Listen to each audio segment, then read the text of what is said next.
ये जो स्क्रीन के ऊपर आप खूबसूरत सी बिल्डिंग इमारत देख रहे हैं और उनके सामने ये व्यक्ति खड़े हैं, ये कहाँ की है? ये है आपकी यूनिवर्सिटी ऑफ मॉस्को। मॉस्को जो कि आपका रशिया में है, ठीक है।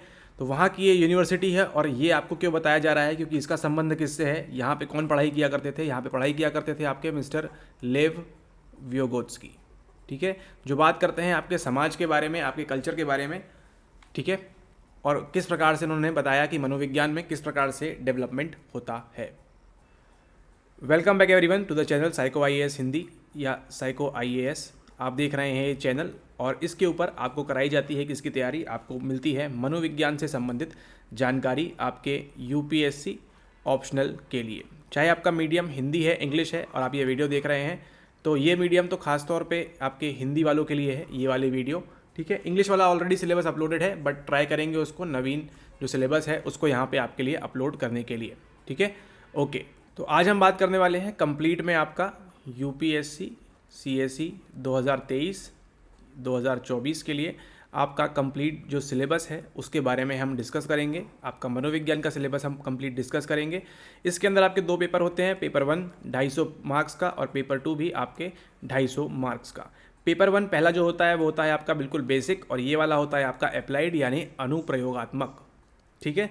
चलिए स्टार्ट करते हैं। सबसे पहले हम बात करेंगे मनोविज्ञान के अंदर मनोविज्ञान के आधार की बात करेंगे, जो कि कौन सा होता है आपका और साइकोलॉजी ऑप्शनल सिलेबस का लेसन 1 पेपर 1 होता है आपका कौन सा? मनोविज्ञान के आधार, ठीक है। इसमें देखते हैं सबसे पहले ये आपको दिया है यहाँ पे परिचय के बारे में, ठीक है। आपको क्या पढ़ना है सबसे पहले? अगर आपने ऑप्शनल साइकोलॉजी ऑप्शनल मनोविज्ञान लिया है तो इसमें आपको सबसे पहले परिचय पढ़ना है, मनोविज्ञान की परिभाषा। परिभाषा क्या होती है आपकी? डेफिनेशन। मनोविज्ञान क्या है? केवल व्यवहार है, केवल बिहेवियर है, या फिर केवल मानसिक प्रक्रियाएं हैं, या केवल नेचर है, या केवल प्रकृति है, या केवल एनवायरनमेंट है? क्या है मनोविज्ञान की परिभाषा, वो आपको जाननी है। उसी के साथ साथ मनोविज्ञान का ऐतिहासिक पूर्ववृत्त कब से शुरू हुआ, कहाँ से 17वीं शताब्दी 18वीं शताब्दी से कब से शुरू हुआ, उसके पहले क्या होता था, और आज की तारीख में 21वीं शताब्दी में यहाँ पे क्या हो रहा है, ठीक है। 21वीं शताब्दी में यहाँ का क्या आ जाता है? आपका आ जाता है कृत्रिम बुद्धि की बात, आर्टिफिशियल इंटेलिजेंस की बात यहाँ पे आना स्टार्ट हो जाती है, जो आपकी आगे जो एप्लीकेशन वाली पार्ट है वहाँ से भी ये कनेक्ट करता है। उसके बाद आपको पढ़ना है मनोविज्ञान एवं वैज्ञानिक पद्धति, क्या क्या इनमें मेथड्स हैं उनके बारे में। फिर मनोविज्ञान का अन्य सामाजिक और प्राकृतिक विज्ञानों से संबंध, ठीक है, कि आपका जो मनोविज्ञान एक फील्ड है इसका समाज से किस प्रकार से संबंध है और प्राकृतिक विज्ञानों से आपके जो साइंसेस हैं उनसे किस प्रकार से संबंध है, यहाँ पे आपको जानकारी प्राप्त करनी है इस चीज़ के बारे में, ठीक है। और आपका जो सवाल है मेनली यहीं से आपका बनता है 10 मार्क्स का सवाल, ठीक है। 10 मार्क्स का आपका जो कंपलसरी मिलता है, आप देखिएगा हर पेपर में कहीं ना कहीं आपको इस पॉइंट से आपको मिलेगा, ठीक है, कि मनोविज्ञान, ठीक है, ये आपका मनोविज्ञान है और ये इसके इर्द गिर्द क्या है, पूरा आपका यहाँ पे समाज है, ठीक है। कि तो मनोविज्ञान की मदद से आप समाज में क्या चेंजेस ला सकते हैं, क्या बदलाव कर सकते हैं, इस प्रकार के क्वेश्चन फ्रेम होते हैं आपके यूपीएससी पेपर के अंदर, ठीक है। तो इसका आपको ध्यान रखना है, ये वाला पॉइंट जो है आपको अच्छे से करना है। एंड उसी के साथ साथ देखिए नीचे भी दिया हुआ है यहाँ पे सामाजिक समस्याओं में मनोविज्ञान का अनुप्रयोग, किस प्रकार से आप अपने समाज में, ठीक है, टॉयलेट ट्रेनिंग के लिए या बच्चों को टॉयलेट सिखाने के लिए, या फिर जो आजकल चल रहा है गुटखा पान है ना, उसमें आप किस प्रकार से मनोविज्ञान की मदद से आप क्या कर सकते हैं, इसको मना कर सकते हैं ऐड वगैरह को, और किस प्रकार से आप समाज में जागरूकता फैला सकते हैं। इस प्रकार के आपको यूपीएससी PYQs के अंदर आपको इस प्रकार के सवाल देखने मिलेंगे, ठीक है। तो अगर ये वाला पार्ट आप अच्छे से करते हैं तो आपके 10 नंबर यहाँ से काफ़ी अच्छे तरीके से हो जाएंगे, ठीक है। लेकिन आपको ध्यान देना है किस पे, कि आप चीज़ें सही पढ़ें और उसको आंसर राइटिंग में अच्छे से इम्प्लीमेंट करें। उसके बाद अगली बात आती है आपकी मनोविज्ञान की पद्धति के बारे में, ठीक है। इसके अंदर क्या क्या पद्धति होती है उसके बारे में बात करेंगे। अनुसंधान के प्रकार, ठीक है, आपके जो यहाँ पे अनुसंधान किस किस प्रकार के होते हैं, ठीक है। आपका मनोविज्ञान के अंदर यानी कि रिसर्च किस प्रकार की होती है, ठीक है। तो मान के चला आपने यहाँ पे बैचलर्स किया हुआ है, आपका ये कोई फील्ड नहीं है, तो आपके लिए थोड़ा सा ये वाला जो सेकंड यूनिट है थोड़ी सी यहाँ पे डिफिकल्ट हो जाती है, लेकिन पढ़ाई करेंगे आप तो ये भी हो जाएगा, यहाँ से भी आपको सवाल मिलता है।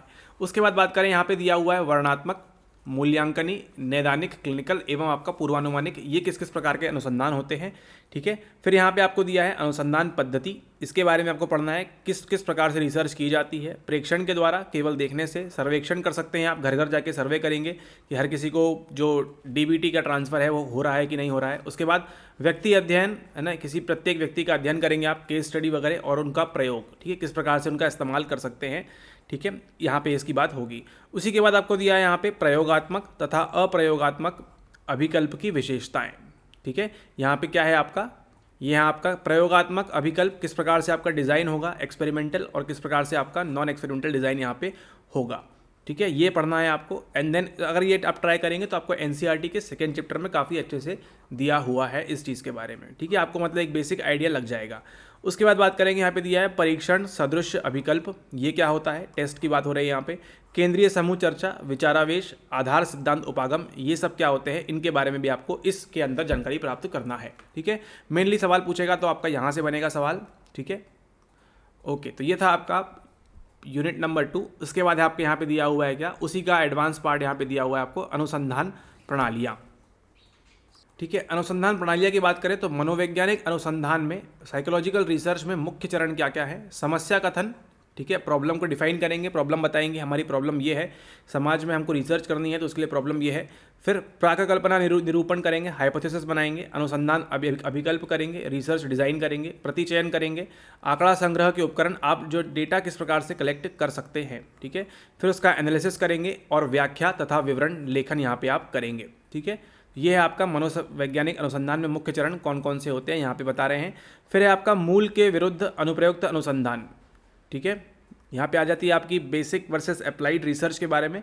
फिर यहाँ पे कौन कौन सी आंकड़ा संग्रह की विधियाँ हैं, यहाँ पे उपकरण कौन से हैं पूछ रहे हैं, और यहाँ क्या पूछ रहे हैं, उनकी विधियाँ कौन कौन सी है, किस किस प्रकार से आप डेटा ले सकते हैं। साक्षात्कार के द्वारा ले सकते हैं आप, इंटरव्यू कर लेंगे, प्रेक्षण ऑब्जर्वेशन कर लेंगे, किसी मॉल में जाके आप देख लेंगे, ठीक है, वहाँ से डेटा गैदर कर लेंगे, या फिर क्वेश्चनियर फॉर्म कर देंगे आप सभी को गूगल फॉर्म में देके, या फिर पीवाईक्यू नहीं, किसी क्वेश्चनियर के फॉर्म में आप क्या करेंगे, उनको वहाँ पे दे देंगे और उनसे डेटा आपका गैदर कर लिया जाएगा, ठीक है। तो ये था आपका अनुसंधान प्रणालियों के अंदर ये सारी चीज़ें पढ़नी है आपको। उसके बाद यहाँ पे क्या दिया है, रिसर्च डिज़ाइन के बारे में बात कर रहे हैं, अनुसंधान अभिकल्प के बारे में बात कर रहे हैं। ये है आपका कार्योत्तर एवं प्रयोगात्मक, किस प्रकार से एक्सपेरिमेंटल वगैरह होता है रिसर्च डिज़ाइन। फिर यहाँ पे आपका दिया है सांख्यिकी प्रविधियों का अनुप्रयोग, यहाँ पे क्या पढ़ना बोल रहे हैं आपको पढ़ने के लिए, वो बोल रहे हैं पढ़ने आपको यहाँ पे स्टैटिस्टिक्स के बारे में, ठीक है, उनका इस्तेमाल किस प्रकार से होगा, क्या एप्लीकेशन है उनकी, उसके अंदर क्या मालूम होना चाहिए आपको। टी परीक्षण के बारे में जानकारी करनी है, द्विमार्गी अनोवा के बारे में जानकारी प्राप्त करनी है, सहसंबंध वीडियो बनाया हुआ है इसके बारे में आपको जानकारी प्राप्त करनी है, समाश्रयण के बारे में आपको जानकारी प्राप्त करनी है, एवं फैक्टर विश्लेषण, फैक्टर एनालिसिस क्या होता है इसके बारे में भी आपको जानकारी प्राप्त करनी है। फैक्टर एनालिसिस से अभी तक उतना डिफिकल्ट सवाल देखा नहीं गया है, ठीक है, खासकर फैक्टर विश्लेषण से। बाकी ये सब आपसे पूछ सकते हैं और इससे भी पूछा गया है। आपका मद अनुक्रिया सिद्धांत यानी कि क्या है आपका यहाँ पे आइटम रिस्पॉन्स थ्योरी से संबंधित, ठीक है। तो ये सब जो है आपको काफ़ी अच्छे से करना है, मतलब unit number 2 and unit number 3 अगर आप अच्छे से करेंगे तो आपको बाकी की यूनिट जो है काफ़ी आसान होना स्टार्ट हो जाएंगी, ठीक है। अब बात करते हैं इसके बाद जो है मानव व्यवहार का विकास, इसमें आपको क्या क्या पढ़ना है। अब यहाँ से देखिए आपको पेपर थोड़ा सा टॉपिक्स जो हैं आपके थोड़े से ईजी हो जाएंगे as compare to second and third unit, ठीक है। पेपर 1 में आपकी सबसे टफेस्ट यूनिट यही है क्योंकि आप लोग का कोई ऐसा बैकग्राउंड नहीं है, ठीक है, इस वजह से दिक्कत होती है, ठीक है, हमारा भी नहीं है। फिर यहाँ पे मानव व्यवहार का विकास की बात करें, ठीक है, वृद्धि एवं विकास, ठीक है, वृद्धि एवं विकास आपका जो ग्रोथ, ठीक है, ऐसा भी पूछा जा सकता है कि ग्रोथ और डेवलपमेंट में क्या फ़र्क है। फिर बात करें यहाँ पे विकास के सिद्धांत के बारे में, कौन कौन से डेवलपमेंट की थ्योरीज है वो आपको पढ़नी है।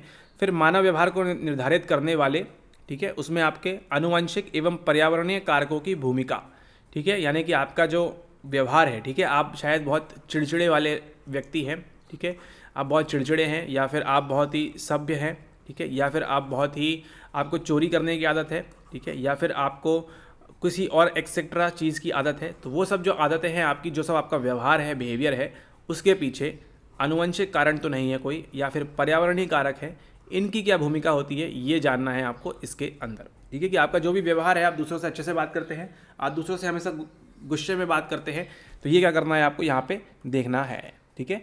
फिर आपका है समाजीकरण में सांस्कृतिक प्रभाव, ठीक है, ये अच्छा टॉपिक है। जीवन विस्तृति विकास और अभिलक्षण,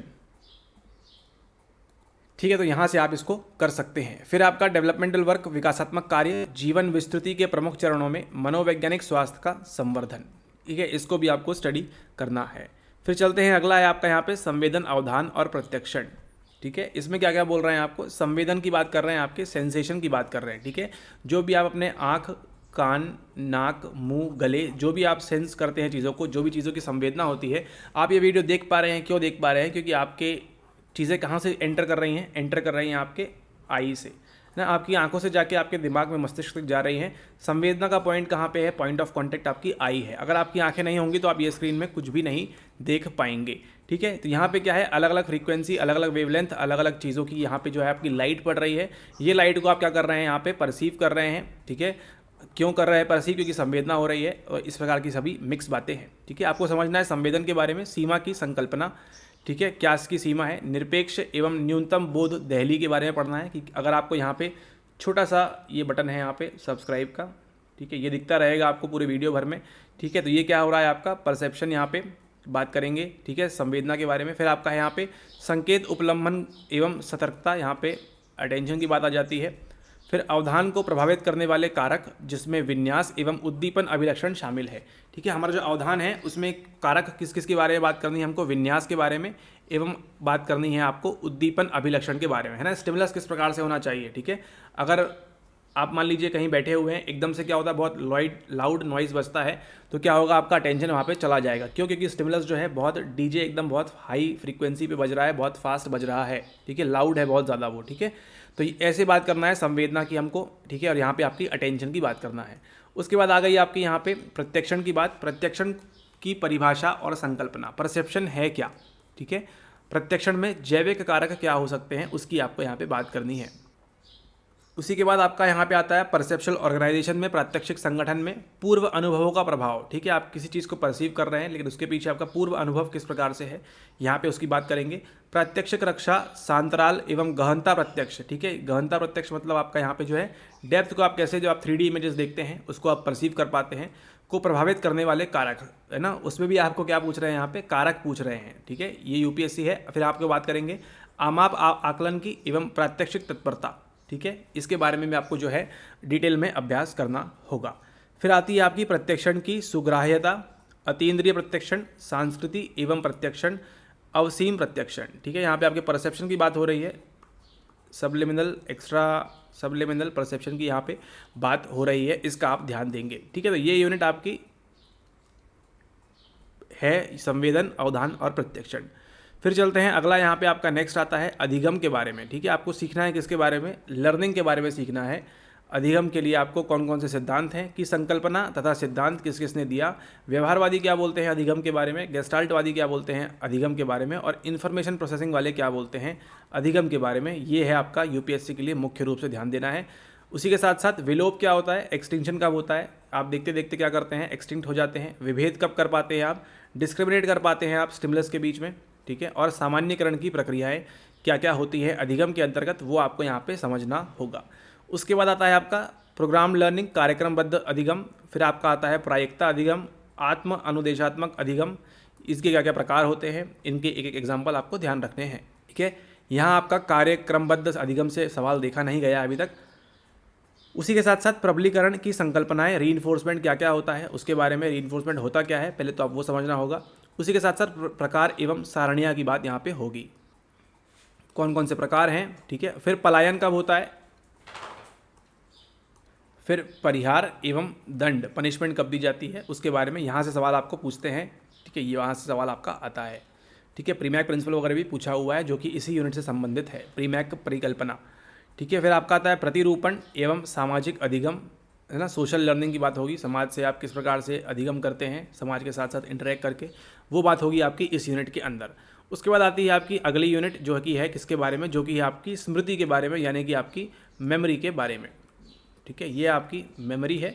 संकेतन एवं स्मरण, किस प्रकार से आप चीज़ों को याद रखते हैं, है ना, क्यूज़ क्या होते हैं उसमें, क्लू क्या होते हैं। अल्पावधि स्मृति, दीर्घावधि स्मृति, संवेदी स्मृति, प्रतिमापक स्मृति। ठीक है, आपका STM LTM सेंसरी मेमोरी, उस सब की बात हो रही है। फिर आता है आपका अनुसरण स्मृति क्या होती है, मल्टी स्टोर मॉडल क्या है, किसने दिया है, कैसे काम करता है। ठीक है, फिर आपका है प्रक्रमण के स्तर, इन्फॉर्मेशन किस प्रकार से प्रोसेस होती है। संगठन एवं स्मृति, सुधार की स्मरणजनक तकनीकें। कौन कौन सी आपकी मेथड्स हैं, मेथड ऑफ लोकाई, फोकाई, है ना, वो सारी जो मेथड्स हैं इसके अंदर आएंगी। किस प्रकार से आप इन्फॉर्मेशन को प्रोसेस करते हैं, किस प्रकार से चीज़ों को याद रखते हैं, किस प्रकार से आप निमोनिक्स बनाते हैं इसके अंदर चीज़ों को याद रखने के लिए, वो सब आपको पढ़ना है इस यूनिट के अंदर। फिर अगला आता है आपका विस्मरण के सिद्धांत। अब तो ठीक है, आपने ये सारी चीज़ें याद कर ली, लेकिन अब आप क्या हो रहे हैं, भूल जाते हैं, है ना। भूलने के पीछे कारण क्या क्या है, उसमें आपका क्षय, व्यतिकरण एवं प्रत्यानन विफलन, है ना, आप चीज़ों को रिट्रीव ही नहीं कर पा रहे हैं। अधिस्मृति क्या होती है, स्मृति लोप, आघातोत्तर एवं अभिघात पूर्व। ठीक है, स्मृति लोप के अंदर आपको ये देखना है आघातोत्तर में क्या होता है एवं अभिघात पूर्व में क्या होता है। ठीक है, तो ये था आपका अगला पॉइंट जो कि है आपकी स्मृति। फिर आता है आपका यहाँ पे चिंतन एवं समस्या समाधान। ठीक है, आपकी थिंकिंग और आपकी प्रॉब्लम सॉल्विंग। कोई भी समस्या है आपको, उसके अंदर पियाजे का संज्ञानात्मक विकास का सिद्धांत ये आपके लिए इंपॉर्टेंट हो जाता है। इसको तो आपको पढ़ना ही है अच्छे से। ठीक है, कि पियाजे ने क्या क्या बताया, डेवलपमेंट, आपका कॉग्निटिव डेवलपमेंट किस प्रकार से होता है बच्चे का, बालक का। उसके बाद संकल्पना निर्माण प्रक्रम क्या होता है, सूचना प्रक्रमण तर्क एवं समस्या समाधान तर्क क्या होता है, समस्या समाधान में सहायक एवं बाधाकारी कारक। आप किसी भी प्रॉब्लम को सॉल्व कर रहे हैं, इसमें मदद क्या करेंगे आपके और नुकसान क्या पहुंचाएंगे, बाधा कौन पहुंचाएंगे और मदद कौन करेंगे, सहायक कौन होंगे, उसके बारे में यहाँ पे बात हो रही है। फिर आता है आपका समस्या समाधान की विधियाँ, कौन कौन सी विधियाँ हैं जिससे आप प्रॉब्लम को सॉल्व कर सकते हैं। सृजनात्मक चिंतन, क्रिएटिव थिंकिंग एवं सृजनात्मकता का प्रतिपोषण। ठीक है, कि आपकी जो थिंकिंग है वो क्रिएटिव किस प्रकार से हो सकती है। आप एक बॉटल छोड़ के उसमें आप मनी प्लांट लगा सकते हैं, एक गमले की तरह उसका इस्तेमाल कर सकते हैं, या फिर उसमें आप सिक्के जमा कर सकते हैं, या फिर उसमें आप कुछ और चीज़ एक्सेट्रा कर सकते हैं। ठीक है, फिर आता है आपका निर्णयन, डिसीजन लेंगे आप, एवं प्रति निर्णय को प्रभावित करने वाले कारक, आपके डिसीजन को, ठीक है, क्या कौन कौन से कारक जो है वो प्रभावित करते हैं। ठीक है, कि आपको डिसीजन लेना है या नहीं लेना है। और फिर आपका यहाँ पे अभिनव प्रवृत्तियाँ के बारे में बात करनी है। ठीक है, तो ये है आपका चिंतन और एवं समस्या समाधान। अब बात करते हैं हम अभिप्रेरण तथा संवेग के बारे में। ये है आपका मोटिवेशन एंड इमोशन। हर बार सवाल देखने मिलेगा आपको, मोटिवेशन से कंफर्म मिलेगा ही मिलेगा, मास्लो वगैरह वो पूछ लेते हैं आपसे बार बार। यहाँ बोल रहे हैं अभिप्रेरण संयोग के मनोवैज्ञानिक एवं शरीर क्रियात्मक आधार। ठीक है, क्या क्या होता है, शारीरिक रूप से आप क्यों अभिप्रेरित होते हैं और मनोवैज्ञानिक रूप से आप क्यों अभिप्रेरित होते हैं, उनके बीच का डिफरेंस, उनके बीच की समानता आपको मालूम होनी चाहिए। उसी के साथ साथ अभिप्रेरण तथा संवेग का मापन, किस प्रकार से आप इमोशन और मोटिवेशन को क्या करेंगे, वहाँ पे मेजर करेंगे, मापेंगे। अभिप्रेरण एवं संवेग का व्यवहार पर प्रभाव। ठीक है, इसका आपके व्यवहार पर क्या प्रभाव पड़ता है। फिर ये आपका है बाह्य एवं अंतर अभिप्रेरण। बाह्य मतलब ये बाह्य है आपका। ठीक है, बाह्य अभिप्रेरण यानी कि आपका एक्सट्रिंसिक एंड इंट्रिंसिक मोटिवेशन की बात हो रही है। ठीक है, कोई आपको बोल रहा है पढ़ाई करो, तो वो क्या है, वो है आपका एक्सट्रिंसिक मोटिवेशन। हाँ ठीक है, मतलब करना है हमको। और इंट्रिंसिक क्या होता है, जब आप खुद से अंदर से आपको इच्छा होती है, वो यहाँ पे बात करनी है। फिर है आंतर अभिप्रेरण को प्रभावित करने वाले कारक। ठीक है, ऐसा भी नहीं है कि आंतर वाला अच्छा ही होता है, कभी कभी ये खराब भी हो जाता है। फिर है आपका संवेगात्मक सक्षमता एवं संबंधित मुद्दे। ठीक है, इसके बारे में आपको जानकारी प्राप्त करनी है, यूनिट नंबर इसके अंदर। अगला आता है फिर आपका बुद्धि एवं अभिक्षमता के बारे में। ठीक है, आपकी ये इंटेलिजेंस है। बुद्धि एवं अभिक्षमता की संकल्पना क्या है आपकी, बुद्धि का स्वरूप क्या है, सिद्धांत कौन कौन से हैं, स्पीयरमैन, थर्स्टन, गलफोर्ड, बेनॉन, स्टेशनबर्ग एवं जेपी दास ने, स्टर्नबर्ग नहीं, ये स्टर्नबर्ग होगा। ठीक है, स्टर्नबर्ग ने क्या क्या बोला है एवं जेपी दास ने क्या क्या बोला है। ठीक है, बुद्धि एवं अभिक्षमता के अंदर में। उसके बाद आपकी इमोशनल इंटेलिजेंस की बात हो रही है, संवेगात्मक बुद्धि की बात हो रही है, सोशल बुद्धि, सोशल इंटेलिजेंस, सामाजिक बुद्धि, बुद्धि एवं अभिक्षमता का मापन किस प्रकार से आप करेंगे इसको, वहाँ पे आपसे ये बात पूछ रहे हैं। उसके बाद आता है आपका बुद्धि लब्धि की संकल्पना, IQ क्या है, IQ रेशियो क्या है, डिविएशन IQ क्या है। ठीक है, उसके बाद विचलन बुद्धि लब्धि स्थिरता कैसी रहेगी, बहुबुद्धि का मापन कैसे करेंगे आप, मल्टीपल इंटेलिजेंस, तरल बुद्धि क्या होती है एवं क्रिस्टलिक बुद्धि क्या होती है, ये आपका इंपॉर्टेंट है, यहाँ से सवाल आपको बनता है। ठीक है, तरल बुद्धि, फ्लूइड एवं आपका क्रिस्टल इंटेलिजेंस के बारे में, जो किसने दिया है हमको, RB कैटल ने दिया हुआ है। ठीक है, तो ये पढ़ना है आपको इस यूनिट के अंदर। अब चलते हैं आगे हम बात करने वाले हैं किसके बारे में, आगे हम बात करेंगे यहाँ पे व्यक्तित्व के बारे में। इतना कुछ पढ़ना है आपने, तो आप सोचिए आपको क्या करना है, समय बचाना है।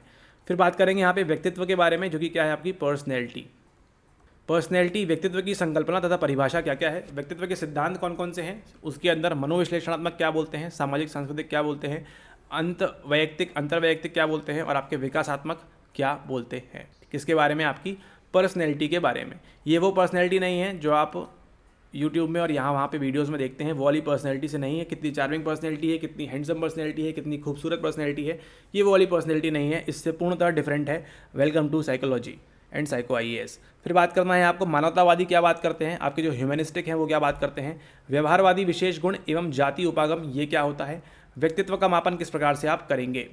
ठीक है, इसके अंदर आपका प्रक्षेपी परीक्षण की बात हो रही है, आपका प्रोजेक्टिव टेक्निक्स की बात हो रही है और आपका पेपर पेंसिल टेस्ट की बात हो रही है। ठीक है, ये सवाल पूछा गया है आई थिंक एक बार यहाँ पर आप पेपर पेंसिल का।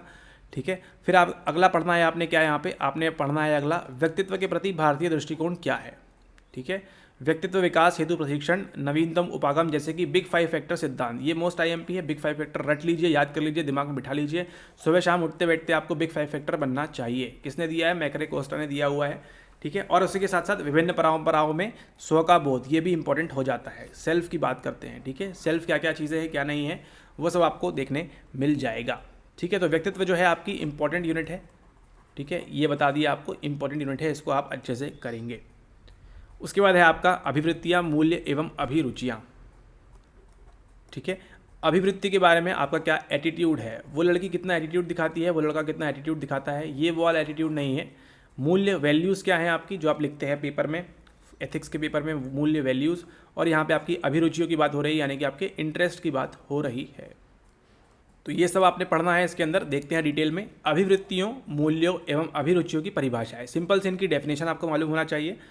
अभिवृत्तियों के घटक क्या क्या हैं, अभिवृत्तियों का निर्माण एवं अनुरक्षण, किस प्रकार से निर्माण होता है, किस प्रकार से इसका रक्षण करना चाहिए, अनुरक्षण। फिर यहाँ पे आपकी बात करनी है अभिवृत्तियों, मूल्यों एवं अभिरुचियों का मापन, किस प्रकार से इसको हम मापन करेंगे, किस प्रकार से इसको हम मेजर करेंगे। अभिवृत्ति परिवर्तन के सिद्धांत क्या क्या हैं, मूल्य प्रतिपोषण की विधियाँ। ठीक है, किस प्रकार से आप मूल्य वैल्यूज़ को इम्प्लांट कर सकते हैं। फिर आपका आता है रूढ़ धारणाओं एवं पूर्वाग्रहों का निर्माण, किस प्रकार से होता है, क्या क्या चीज़ें होती हैं वो आपको बात करनी है। अन्य के व्यवहार को बदलना, दूसरे के व्यवहार को कैसे बदल सकते हैं आप। गुणारोप के सिद्धांत, गुणारोपण के सिद्धांत क्या क्या हैं और अभिनव प्रवृत्तियाँ क्या क्या हैं। ठीक है, ये सब आपको पढ़ना है इसके अंदर। ठीक है, अगर आप चाहें तो आपको आप यूनिट 1 से लेके यूनिट जो 14 है पेपर 1 का कंप्लीट आपको जो है आपकी NCERT में दिया हुआ है। ठीक है, आप लोग पढ़ते नहीं हैं इसलिए आपको मिलता नहीं है। अगर आप अच्छे से पढ़ें, थोड़ा सा रिसर्च करें, अच्छे से पढ़ें, रिसर्च क्या करना है, अच्छे से पढ़ें इसको NCERT को, तो ही आपके यहाँ से आपका 60% जो है आराम से आपको सारे टॉपिक्स आपको मिल जाएंगे इन NCERT के अंदर। ठीक है, तो पढ़ना स्टार्ट तो करिए। ठीक है, आप सोचेंगे एकदम आप टफ चीज़ें करेंगे तो ऐसा बिल्कुल नहीं होने वाला है। ठीक है, हमारे कोर्स के अंदर भी पहले हम यही बताते हैं कि आपको जो है पहले क्या करना है, आपने पहले बेसिक पढ़ना है, बेसिक के आधार पर ही आपने आंसर राइटिंग स्टार्ट करनी है एंड धीरे धीरे उसमें जो करना है आपको चीज़ों को इम्प्लांट करना है, चीज़ों को वहाँ पे नवीन नवीन चीज़ों को आपको सीख के वहाँ पे डालना है। ऐसा नहीं कि एकदम पहले दिन से ही आप जो है काफ़ी अच्छे उत्तर लिखना स्टार्ट कर देंगे। ठीक है, ओके। तो अगर आपके पास NCERT नहीं है तो नीचे आपको लिंक दी हुई है, वहाँ से जाके आप उसको ले सकते हैं, और अगर है तो पढ़ना स्टार्ट करिए, टाइम वेस्ट मत करिए प्लीज़। ठीक है, क्योंकि NCERT से आते हैं सवाल, इसमें कोई दो राय नहीं है। अगला है आपका यहाँ पे भाषा एवं संज्ञापन। ठीक है, यहाँ पे क्या बोल रहे हैं, मानव भाषा, गुण, संरचना एवं भाषागत सोपान। क्या क्या होता है मानव भाषा के अंदर, किस प्रकार से हम बोलना बताना सीखते हैं। भाषा अर्जन में ये इंपॉर्टेंट है, सवाल बनता है यहाँ से आपका। पूर्वानुकूलता, क्रांतिक अवधि, क्रिटिकल। CPH क्या होता है, 9 से 13 वर्ष CPH, और प्राकल्पना, क्रांतिक विधि प्राकल्पना, और एक होता है आपका वोर्फे का। फिर यहाँ पे आपको दिया है भाषा विकास के सिद्धांत, भाषा जो है किस प्रकार से विकसित होती है। चॉम्स्की ने क्या बताया है, कौन है ये, US के नोएम चॉम्स्की। ये कौन है आपके, स्किनर, ये वही रीइंफोर्समेंट वाले, वही लर्निंग वाले, ऑपरेंट कंडीशनिंग वाले। ठीक है, तो इन्होंने क्या बताया, भाषा विकास के सिद्धांत क्या है, किस प्रकार से आपकी भाषा विकसित होती है। आज जो हम आप ये हिंदी में बोल पा रहे हैं इसके पीछे क्या कारण है। ठीक है, फोनीम्स क्या होते हैं, मॉर्फीम्स क्या होते हैं। ठीक है, मांड, इकोई, वो सब क्या होती है, वो सब आपको सीखना है इसके अंदर। अगला आती है संज्ञापन की प्रक्रिया एवं प्रकार क्या क्या है। ठीक है, और फिर आपका प्रभावपूर्ण संज्ञापन एवं प्रशिक्षण, तो ये पढ़ना है आपको इस यूनिट के अंदर। अब चलते हैं आगे भाषा एवं संज्ञापन के बारे में। अब ये है आपका लास्ट, आधुनिक समकालीन मनोविज्ञान में मुद्दे एवं परिप्रेक्ष्य। ठीक है, यहाँ पे क्या बोल रहे हैं, यहाँ बोल रहे हैं आधुनिक समकालीन मनोविज्ञान में मुद्दे, आज की तारीख में क्या चल रहा है उसके बारे में बात करनी है। मनोवैज्ञानिक प्रयोगशाला एवं मनोवैज्ञानिक परीक्षण में कंप्यूटर अनुप्रयोग, किस प्रकार से कंप्यूटर का इस्तेमाल किया जा रहा है। कृत्रिम बुद्धि, जो बताया था आपको ऊपर अभी यूनिट 1 के अंदर, है ना, कृत्रिम बुद्धि की बात करनी है, आर्टिफिशियल इंटेलिजेंस की बात करनी है। फिर आपका दिया है साइको साइबरनेटिक्स। ठीक है, ये पढ़ना है आपने। सवाल अभी तक यहाँ से आया नहीं है, आगे भविष्य में आएगा, क्योंकि अब जो है AI का चैट जीपीटी वगैरह आ रहा है, तो आप सोचिए आप करंट में आपको ये सब देखने मिलेगा, ठीक है। साइको साइबरनेटिक्स, कृत्रिम बुद्धि, पक्का आपको चैट जीपीटी के एंट्री से आपको ये सवाल मिलेगा, ठीक है, ध्यान रखिए इस बात का। चेतना की बात करेंगे, कॉन्शियस हम कब होते हैं, नींद और जागरण की क्या क्या अवस्थाएं हैं, वो सब आपको पढ़ना है इसके अंदर। अगला बात करेंगे कार्यक्रमों का अध्ययन, स्वप्न, उद्दीपन वंचन, ध्यान, मेडिटेशन, हिप्नोटिक औषध प्रेरित दशाएं, ठीक है। हिप्नोसिस वगैरह कब हो जाता है, हमको हेलुसिनेशन वगैरह, डिल्यूजन वगैरह कब होता है, अतीन्द्रिय प्रत्यक्षण, अंतरीय इंद्रिय प्रत्यक्षण और मिथ्याभास अध्ययन, ठीक है। इस सब के बारे में भी आपने यहाँ पे पढ़ना है, ठीक है। सवाल आपको यहाँ से मिलेगा, ये वाला मिलेगा, यहाँ से मिलेगा आपको सवाल, यहाँ से मिलेगा, ये एक बार पूछा है शायद, ठीक है, और यहाँ से स्वप्न से मिलेगा, यहाँ से मिलेगा, ठीक है। तो ये है आपका लास्ट टॉपिक, यूनिट नंबर 14, ठीक है। तो छोटा सा मिनी ब्रेक, यहाँ पे हमने क्या देखा, यूनिट नंबर 1 से लेके यूनिट नंबर 14 तक हमने कंप्लीट डिटेल में देखा। आप देख रहे हैं यूनिवर्सिटी ऑफ मॉस्को, यहाँ से लेके यहाँ तक हमने सारे चीज़ों को डिटेल में डिस्कस किया आपके हिंदी माध्यम के विद्यार्थियों के लिए, ठीक है। और हमने डिस्कस किया आपका साइकोलॉजी का कंप्लीट सिलेबस, किसका, आपके पेपर 1 का, ठीक है। पेपर 1 का कंप्लीट सिलेबस, सभी 14 यूनिट कहाँ से पढ़ना है, कैसे पढ़ना है, जितना आपके पास चीज़ें हैं उसका भरपूर फ़ायदा उठाएं। Otherwise psycho IAS Hindi channel आपके लिए है ही, ठीक है। यहाँ से भी आपको जो चीज़ें मिलती हैं उनका आप यहाँ पे लाभ उठाएं, ठीक है। और अच्छे से साइकोलॉजी की तैयारी करें, अच्छे से मनोविज्ञान की तैयारी करें, ठीक है। इसमें अभी कंपटीशन कम है क्योंकि यहाँ पे लोग नहीं हैं, लेकिन इसका ये मतलब है कि आपके पास अवसर भी उतना ही ज़्यादा है, ठीक है। किसी ना किसी को तो एक ना एक दिन तो यहाँ पे कोई ना कोई तो आएगा ही ना, ठीक है। तो वो कोई आप क्यों नहीं, ठीक है। इस बात को ध्यान में रखते हुए एग्जाम तो आप निकालेंगे ही, लेकिन कुछ अच्छी चीज़ भी आप करके जाएंगे आपके लिए, अपने आने वाले पीछे लोग के लिए, ठीक है। तो हमने डिस्कस किया अभी पेपर 1 कंप्लीट, और अब हम देखने वाले हैं आपका पेपर 2। पेपर 2 को हम डिटेल में डिस्कस करेंगे अभी, जैसे इस प्रकार से किया। वीडियो अगर पसंद आ रहा हो तो लाइक कर दीजिए, कर ही दिया होगा अभी तक, और अगर आपने सब्सक्राइब नहीं किया है चैनल को अभी तक तो सब्सक्राइब भी कर दीजिए और शेयर कर दीजिए अपने फ्रेंड्स के साथ, जो भी साइकोलॉजी मनोविज्ञान के ऑप्शनल हो, चाहे वो अंग्रेजी माध्यम हो, चाहे वो हिंदी माध्यम हो, चाहे वो कोई अन्य भाषा का माध्यम में भी लिखना चाहते हैं तो उनको भी तैयार करेंगे, ठीक है। इस बात का आप ध्यान रखें, ठीक है। चलिए चलते हैं स्क्रीन के ऊपर, हम बात करेंगे आप किसके बारे में, हम बात करेंगे अप्लाइड साइकोलॉजी के बारे में।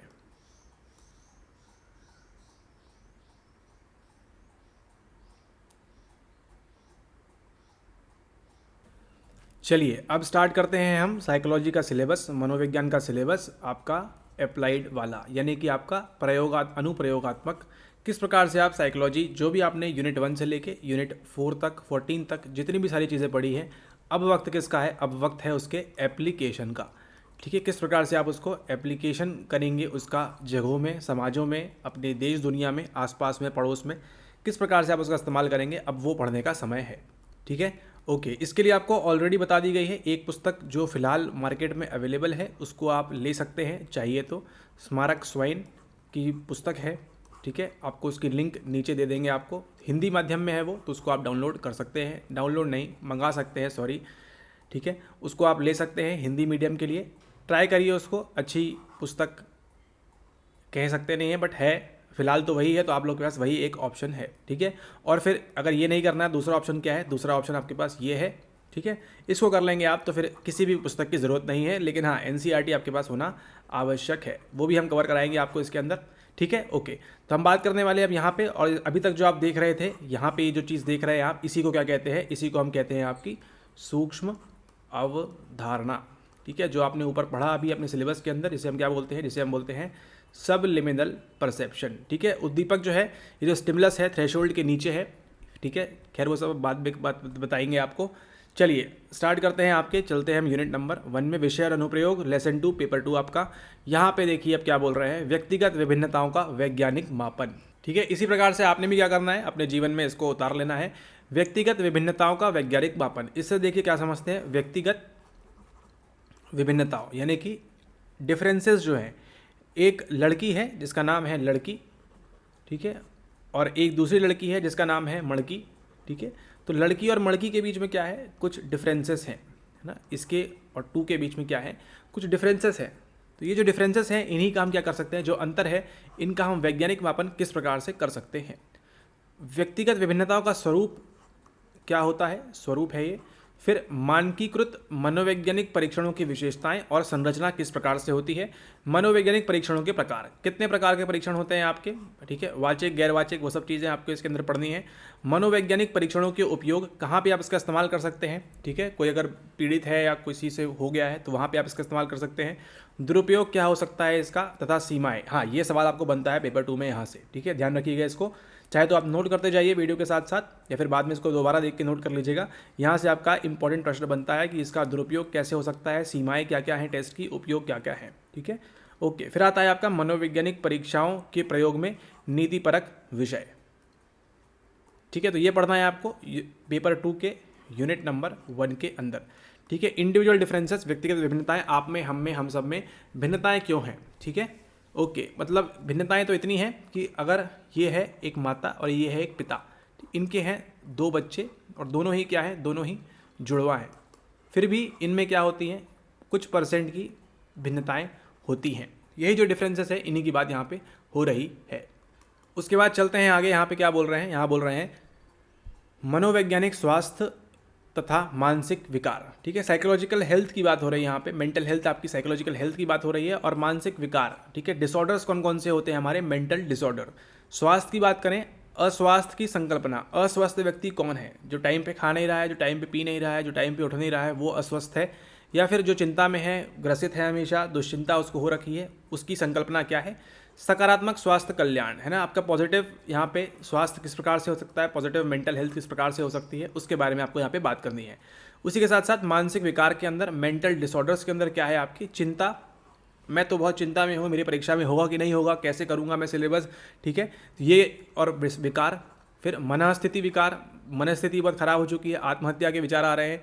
फिर सिजोफ्रेनिया की बात करनी है, और भी जो आपके यहाँ पे दिए हुए हैं भ्रमिक विकार, इसके बारे में पढ़ना है। पर्सनैलिटी डिसऑर्डर, व्यक्तित्व विकार, ठीक है, जो पिक्चर देखी थी आपने भूल भुलैया, जो पिक्चर देखी थी आपने अपरिचित, वो सब क्या है, एग्जाम्पल है आपके यहाँ पे। फिर आपका यहाँ पे तात्विक दुर्व्यवहार विकार, कुछ लोगों को जो है सुबह शाम क्या करते हैं, वो चाय का सेवन करते हैं, कुछ लोग सुबह शाम क्या करते हैं, कॉफ़ी का सेवन करते हैं, कुछ लोग ऐसे ही क्या करते हैं, किसी न किसी ड्रग का सेवन करते हैं। तो ये सब क्या है, ये सब है अब्यूज़ है ना, दुर्व्यवहार कर रहे हैं आप इन तत्वों के साथ, ठीक है। चाहे जो सुबह शाम 1 बार 2 बार पीने की चीज़ है, उसको 25 बार पी रहे हैं दिन में, तो ये क्या है, सब्सटेंस अब्यूज़ हो जाता है, ठीक है। तो ये भी आपने पढ़ना है यहाँ से। फिर बात करेंगे यहाँ पे मानसिक विकारों के कारक तत्व, ठीक है, आपको जो मेंटल डिसऑर्डर्स होते हैं इनके पीछे कारण क्या है, क्या जन्मजात होते हैं ये क्या कुछ कारण हैं, क्या जीन्स की बात करते हैं। फिर सकारात्मक स्वास्थ्य, पॉजिटिव हेल्थ आपका, ठीक है, वेलबींग और कल्याण की बात होती है। कल्याण क्या है आपका, कल्याण होना है, आपके वेलबींग की बात हो रही है, मेनली कल्याण से मतलब आप ये समझिए खुश रहने की बात यहाँ पे हो रही है।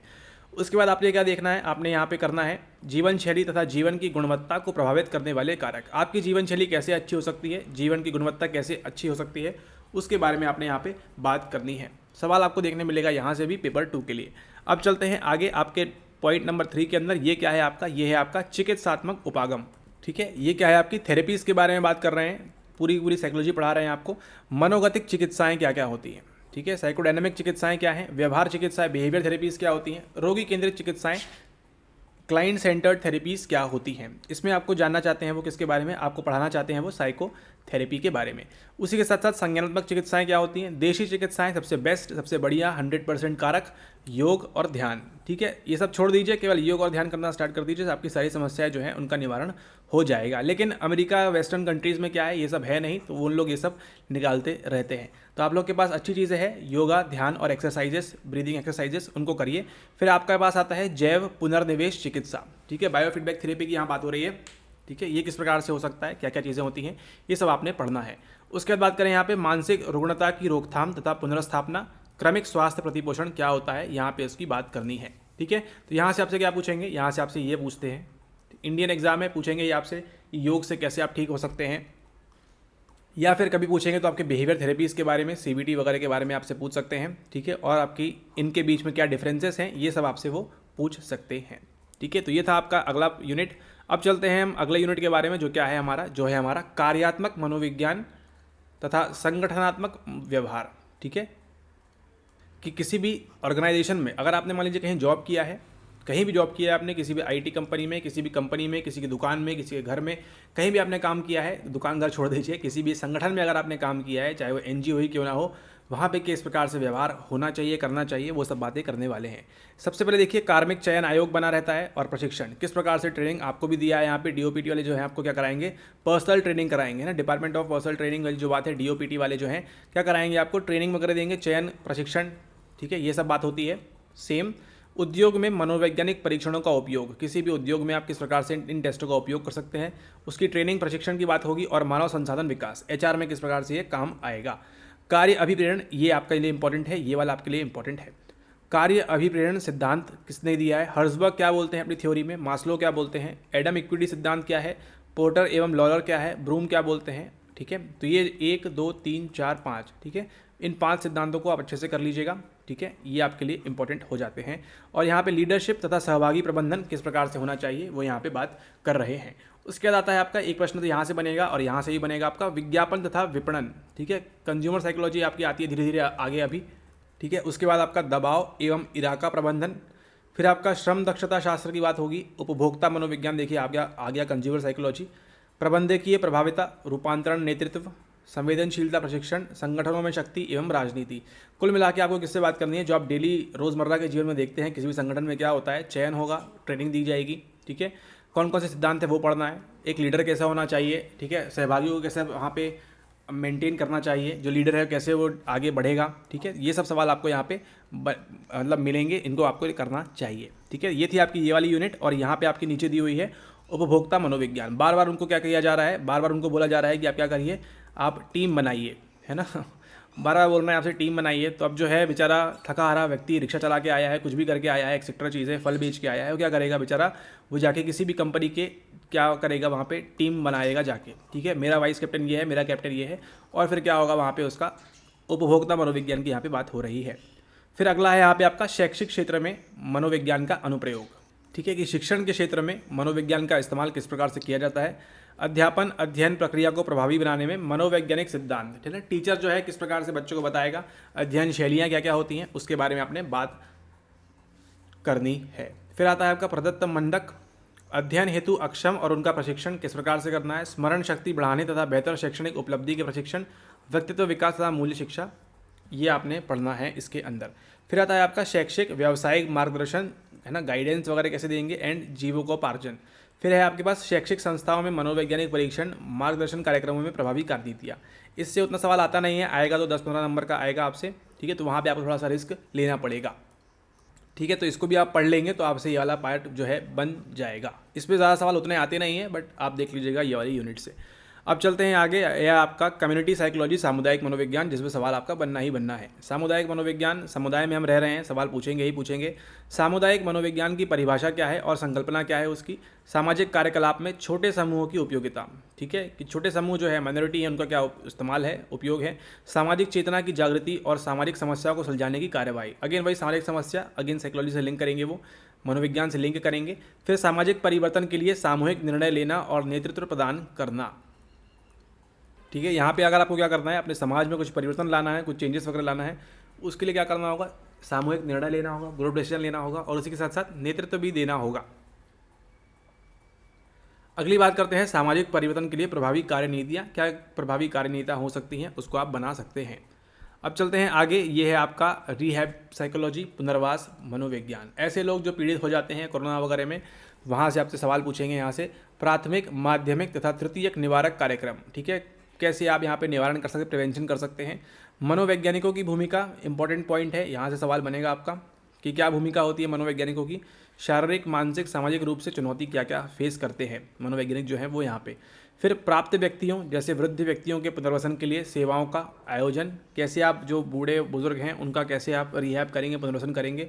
पदार्थ दुरुपयोग, सब्सटेंस अब्यूज़, किशोर अपराध, ठीक है, जो चल रहा है, किशोर अपराध करते हैं। आपराधिक व्यवहार से पीड़ित व्यक्तियों का पुनर्वास, ठीक है, बाहर जब ये लोग निकल के आते हैं तो इनके लिए बहुत डिफिकल्ट लाइफ हो जाती है, कोई काम वगैरह नहीं देता है, ठीक है, उनका किस प्रकार से करेंगे। हिंसा के शिकार व्यक्तियों का पुनर्वास, HIV एड्स रोगियों का पुनर्वास और सामाजिक अभिकरणों की भूमिका, ठीक है। तो ये करना है आपने इसके अंदर, पुनर्वास मनोविज्ञान के अंदर, रिहैब साइकोलॉजी के अंदर, कि ये लोग जब पीड़ित हो जाते हैं इसके बाद इन लोगों को कैसे ठीक रखा जाए, एक साइकोलॉजिस्ट की क्या भूमिका होती है, वो आपने बताना है इस यूनिट के अंदर। फिर आता है आपके आप डिप्राइव्ड ग्रुप, सुविधा वंचित समूहों पर मनोविज्ञान का अनुप्रयोग, ठीक है। सुविधा वंचित समूहों पर मनोविज्ञान का अनुप्रयोग किस प्रकार से इस्तेमाल होगा। सुविधा वंचित समूह जो ग्रुप हैं ऐसे, मनोविज्ञान का अनुप्रयोग। सुविधा वंचित की संकल्पनाएं क्या है, कौन ऐसे लोग हैं जो सुविधा वंचित हैं, ठीक है।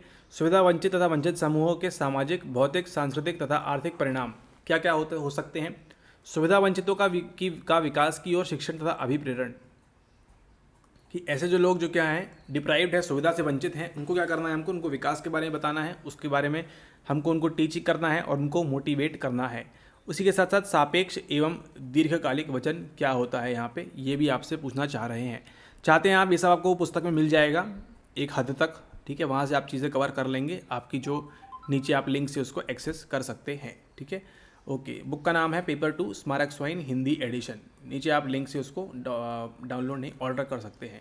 सामाजिक एकीकरण की मनोवैज्ञानिक समस्या, ठीक है। सामाजिक एकीकरण, समाज को एक करना है, उसके लिए सामाजिक एकीकरण की संकल्पना, जो समस्या काफ़ी समय से भारत में चली आ रही है, हर जगह चली आ रही है। मतलब सामाजिक एकीकरण की संकल्पना क्या होती है, जाति, वर्ग, धर्म, भाषा विवादों और पुनर्ग्रह की समस्या क्या है। इसमें कोई बोल रहा है हिंदी को मानो, कोई बोल रहा है अंग्रेजी को मानो, कोई बोल रहा है सबको मानो, ठीक है। तो इनके बीच क्या जो विवाद वगैरह है उस सबको समस्या हमको निपटानी है। एंड देन अंतर समूह तथा बहिर् समूह, इन ग्रुप आउट ग्रुप के बीच पूर्वाग्रह का स्वरूप क्या होता है तथा अभिव्यक्ति किस प्रकार से होगी यहाँ पे। ऐसे विवादों और पूर्वाग्रहों के कारक तत्व, ठीक है। बचपन से आपको सिखाया जा रहा है कि ऐसे नहीं करना है, ऐसे करना है, तो क्या होगा है वहाँ पे प्रेजुडिस, पूर्वाग्रह आपके साथ मेंटेन हो चुके हैं। उसी के साथ बात करें, अगला है आपका विवादों और पूर्वाग्रहों से निपटने के लिए मनोवैज्ञानिक नीतियाँ आप क्या क्या इस्तेमाल कर सकते हैं, ठीक है, ताकि आने वाली जो पीढ़ी है वो इन विवादों और पूर्वाग्रहों से बच के रहे, ठीक है। पानी की समस्या के लिए पड़ोसी देश से, पड़ोसी मुल्क से वो लड़ाई ना करे, ठीक है। किसी और चीज़ के लिए आप समाज में उटपटांग बातें ना करें जो आने वाले लोग हैं वो, ठीक है। ओके, तो ये था आपका इस यूनिट के अंदर। अब चलते हैं आगे बोल रहे हैं यहाँ पे आपका सूचना प्रौद्योगिकी और जनसंचार में मनोविज्ञान का अनुप्रयोग, ठीक है। यहाँ पे आपका आईटी के क्षेत्र में आप किस प्रकार से मनोविज्ञान का इस्तेमाल कर सकते हैं। सूचना प्रौद्योगिकी और जनसंचार गूंज का वर्तमान परिदृश्य क्या है और मनोवैज्ञानिकों की क्या भूमिका होती है, ठीक है। आईसीटी के अंदर सूचना प्रौद्योगिकी और जनसंचार क्षेत्र में कार्य के लिए मनोविज्ञान, व्यवसायों का चयन और प्रत्यक्षण, सूचना प्रौद्योगिकी और जनसंचार माध्यम से दूरदर्शन शिक्षण, ई कॉमर्स के द्वारा उद्यमशीलता, है ना। ई कॉमर्स के द्वारा देखिए कितना कुछ हो चुका है आपका, आप जो देखते हैं यहाँ पे कितना उद्यम बढ़ता जा रहा है, ठीक है। तो इसमें मनोविज्ञान का क्या अनुप्रयोग हो सकता है। और फिर आपको देखना है बहुस्तरीय विपणन, दूरस्थ का प्रभाव एवं सूचना प्रौद्योगिकी और जन संचार के द्वारा मूल्य प्रतिपोषण, ठीक है। मास मीडिया का सवाल आपको बनना ही बनना है यहाँ से। सूचना प्रौद्योगिकी में अभिनव विकास क्या चल रहा है कि मनोवैज्ञानिक परिणाम क्या हो सकते हैं, ठीक है। यहाँ ये भी पूछ रहे हैं आप जो है सूचना आपके पास कितनी ज़्यादा अवेलेबल हो चुकी है ना, कंटेंट की इतनी भरमार है कि आपको समझ में नहीं आ रहा हम करें तो करें क्या, है ना। टेंशन हो रही है, ये भी पढ़ लूँ वो भी पढ़ लूँ, ऐसी चीज़ें आपके साथ हो रही हैं, ठीक है। तो क्या क्या परिणाम है मनोवैज्ञानिक, उसके बारे में आपने यहाँ पे बात करनी है। उसके बाद आ जाता है आपका जिससे आपको डर लगता है, वो है क्या है आपका इकोनॉमिक्स। यहाँ बोल रहे हैं आपसे मनोविज्ञान तथा आर्थिक विकास। आर्थिक की आ गई तो वहाँ पे जो है हालत ख़राब होना स्टार्ट हो जाती है काफ़ी सारे लोगों की। इकोनॉमी, आर्थिक विकास की बात करनी है। उपलब्धि क्या है, अभिप्रेरण तथा आर्थिक विकास, ठीक है। उसके बाद आपका आता है उद्यमशील व्यवहार की विशेषताएं, ठीक है। ऐसे लोग जो उद्यमशील होते हैं उनके व्यवहार में क्या विशेषताएं होती हैं। उद्यमशीलता तथा आर्थिक विकास के लिए लोगों का अभिप्रेरण तथा प्रशिक्षण, किस प्रकार से उनको ट्रेन करें, किस प्रकार से मोटिवेट करें कि अपने बिजनेस वगैरह खोले वो। उपभोक्ता अधिकार क्या है तथा उपभोक्ता संचेतना क्या है, इसके बारे में आपने जानकारी प्राप्त करना है।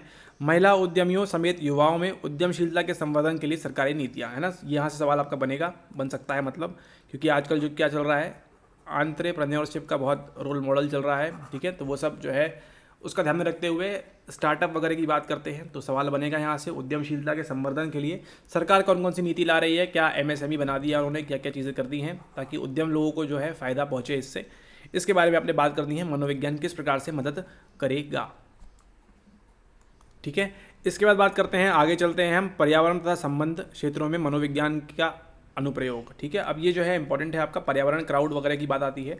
पर्यावरणीय मनोविज्ञान, ठीक है। इसमें ध्वनि आपका साउंड है, प्रदूषण, पॉल्यूशन तथा भीड़ भाड़ के प्रभाव क्या क्या होते हैं आपके ऊपर। याद करिए वो दिन जब क्या होता है आप पढ़ाई कर रहे हैं और आपके बाजू में आपका एग्ज़ाम है कल यूपीएससी का और बाजू में किसी की शादी बारात लगी हुई है, ठीक है। तो क्या आपका जो दिमाग में जो है आपका कितना असर पड़ेगा आपके मनोविज्ञान के ऊपर, है ना। उसी के साथ साथ प्रदूषण की बात करें तो अगर आप किसी ऐसे इलाके में हैं जहाँ पे सुबह शाम धूल धड़ाका हो के रखा है तो भी आपको क्या होता है वहाँ पे चिड़चिड़ापन वगैरह वो सब आपको ज़्यादा महसूस करेंगे, ठीक है। और अगर आप वहाँ पे भीड़ भाड़ का इलाका है, कभी आप किसी बस में बैठे हों जहाँ पे एकदम पूरी खचाखच भी भीड़ भरी हो, ठीक है, वहाँ भी क्या होता है, आपको गुस्सा बहुत जल्दी आता है, आपको एग्रेशन बहुत जल्दी आता है। इसलिए जो होते हैं आप देखते हैं भीड़ में बहुत ज़्यादा पिटाई हो जाती है लोगों की, क्योंकि भीड़ में क्या होता है, गर्मी बढ़ जाती है और फिर वहाँ पे जो है कुटाई बहुत ज़्यादा हो जाती है, जो भी चोर उचक्का वहाँ पे इस प्रकार का कार्य करता है। तो ठीक है, तो जब भी आप देखेंगे कि अगर आप मान लीजिए, खैर छोड़िए, जनसंख्या मनोविज्ञान की बात करनी है, पॉपुलेशन साइकोलॉजी, जनसंख्या विस्फोटन सवाल आ सकता है क्योंकि अभी चल रहा है बहुत ज़्यादा, है ना। एनिमल का कुछ तो भी नया लेके आए हैं वो रूल,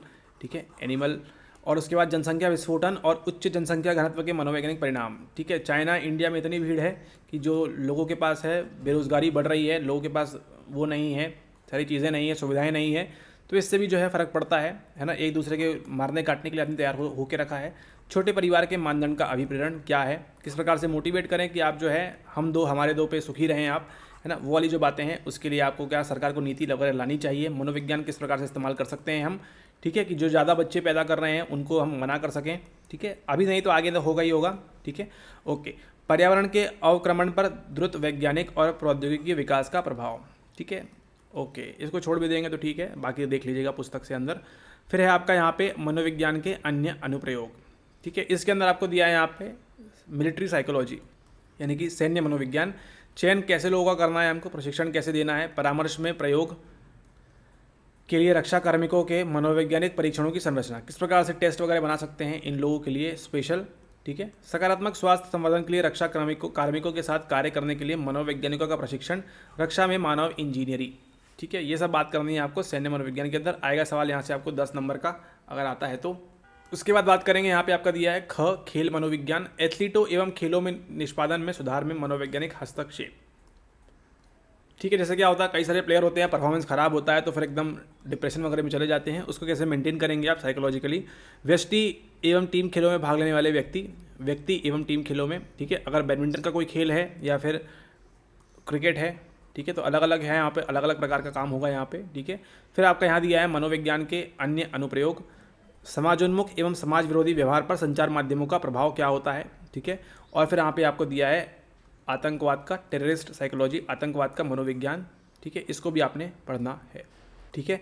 इसके बाद चलते हैं आगे, ये है आपके लिंग का मनोविज्ञान, जहाँ से सवाल आपको बनता है, ये इंपॉर्टेंट है। भेदभाव के मुद्दे क्या हैं, मेल फीमेल के बीच क्या लड़ाई चल रही है वो आपने जानना है, वो आपने समझना है। विविधता का प्रबंधन किस प्रकार से होता है, ग्लास सीलिंग प्रभाव क्या है वो आपने जानना है, कि मैं जो है इसको ऊपर आगे बढ़ने नहीं दूंगी। स्वतः के बारे में आपको जानना है। साधक भविष्योक्ति क्या होती है, नारी एवं भारतीय समाज, ठीक है, सवाल आपको यहाँ से मिलेगा। ये भेदभाव के मुद्दे, डिस्क्रिमिनेशन क्यों हो रहा है, मेल फीमेल के बीच, पुरुष के बीच में क्यों हो रहा है, और चाहे तो आप यहाँ पे ट्रांसजेंडर भी इंक्लूड कर सकते हैं, ठीक है। और धीरे धीरे यहाँ पे आपके जो लेस्बियन गे हैं इनकी एंट्री भी यहाँ पे होना स्टार्ट हो जाएगी, जो हमारी LGBTQ कम्युनिटी है उनकी भी, ठीक है। क्योंकि भेदभाव तो होता ही है ना कहीं यहाँ पे इन सब के साथ, कहीं ना कहीं बीच में किसी भी संस्थान के अंदर कहीं भी, ठीक है। तो इसका आप ध्यान रखें यहाँ पे कि आपको ये भी अच्छे से पढ़ना है, लिंग का मनोविज्ञान, ठीक है। ओके, ठीक है, ओके, अगला है, ओके, तो यहाँ पे ख़त्म होता है आपका ये यूनिट नंबर 14 यहाँ पे संपूर्ण होता है, ठीक है। अगर आप जुड़ना चाहते हैं तो इस नंबर पे आप मैसेज कर सकते हैं, व्हाट्सएप कर सकते हैं और डिटेल ले सकते हैं। चलिए वापस आ जाइए आपकी यूनिवर्सिटी ऑफ मॉस्को के ऊपर, ठीक है। यूनिवर्सिटी ऑफ मॉस्को आ चुकी है आपके यहाँ पे, हमने डिस्कस कर लिया क्या अभी, यूनिट 1 से लेके यूनिट नंबर 14 सेम चीज़ हमने डिस्कस की। कहाँ पे आपकी डिस्कस की हमने सेम साइकोलॉजी के बारे में। और कौन सा पेपर डिस्कस किया हमने डिस्कस किया आपके पेपर 2 के बारे में, ठीक है। तो इतना सारी चीज़ें पढ़नी है आपको बुक से, कौन सी बुक है आपको बता दी गई है, लिंक नीचे दी गई हुई है, तो उसको आप देख सकते हैं, ठीक है। और पढ़ाई स्टार्ट कर दीजिए, ठीक है। तो ये जो पुस्तक है इसके माध्यम से आपके 1 से लेकर 14 तक लगभग सभी पॉइंट्स आपके कवर हो जाएंगे। थोड़ा सा आपको डिटेल में अच्छे से पढ़ना होगा सारी चीज़ें, और ठीक है, इसको ध्यान में रखते हुए आज के इस वीडियो में डिस्कस किया हमने आपका paper number 1 complete 14 topics and paper number 2 complete 14 topics, ठीक है। अगर आप केवल सीधे डायरेक्ट पेपर 2 उठा देंगे तो आपके लिए बहुत डिफिकल्ट होगा, ऐसा ना करें। क्या करिए, शुरुआत करिए पेपर 1 से। पेपर 1 को पहले अच्छे से करिए, सभी 14 टॉपिक्स, 14 यूनिट्स, उसके बाद आप जंप करिए कहाँ पे, पेपर 2 के अंदर।